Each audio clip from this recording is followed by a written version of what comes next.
Hi, I'm really excited to have the opportunity to present my ideas to you and hopefully be part of the Nordic Business Forum.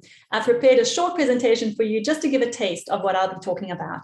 And that is the whole concept of what got you here won't get you there, taking the leap from being high achieving expert to an extraordinary leader. And I begin my story with my own climb of Kilimanjaro and how tough it was for me. I nearly didn't make it to the summit. Just 1 kilometer below the summit, I realized that all my training, preparation, knowledge, skills, and support from the guides were not going to be enough to get me to the top. Something needed to shift. It's that in my mindset, in my approach, something in me had to shift in order to get to the top. Thankfully, I made it to the top, and I'm really happy to say that. And that's where the concept of the leadership gap was born, because in exactly the same way, with leadership, we bring all our knowledge, expertise, experience, and skills into getting us to where we want to get to in the organization. But there's a certain point where we need more in order to up-level our leadership. And we get that next promotion, and then we start faltering, and we don't know where to go from there. And that's the struggle, and that's the leadership gap. So what I cover in my presentation is really talking about the leadership gap. What is it? What causes it? And how we can really bridge the gap.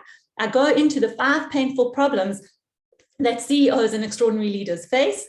And then what is the leadership mindset or the leader mindset, the 3 types of leadership habits, and how to make great habits stick.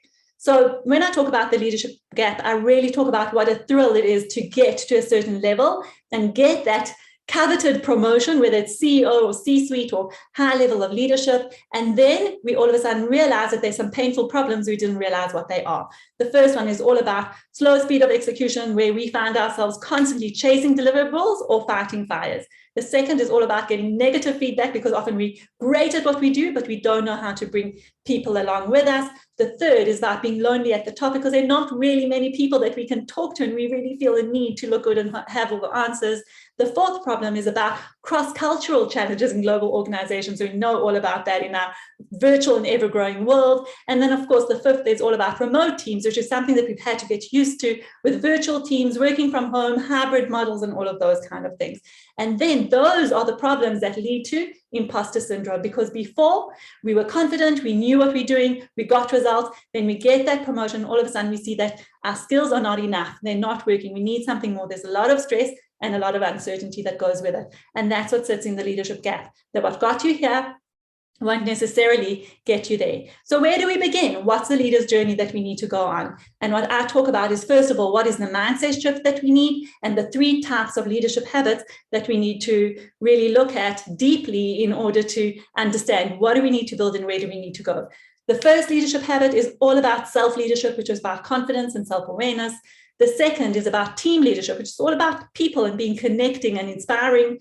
And the third is about business leadership, which is about having courage and clarity and making some of those tough business decisions.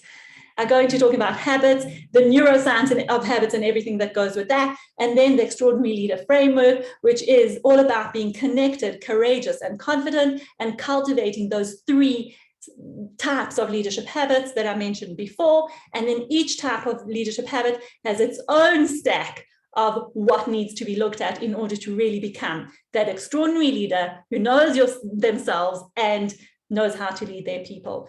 And I'd like to end this little taster with a great quote, which is from Aristotle: "We are what we repeatedly do. Excellence then is not an act, but a habit." And if we cultivate those habits, then we will be on the right path to continued growth. And I always say, when we make it a habit, it doesn't take that much time. So thank you for your time, and I really look forward to hearing from you.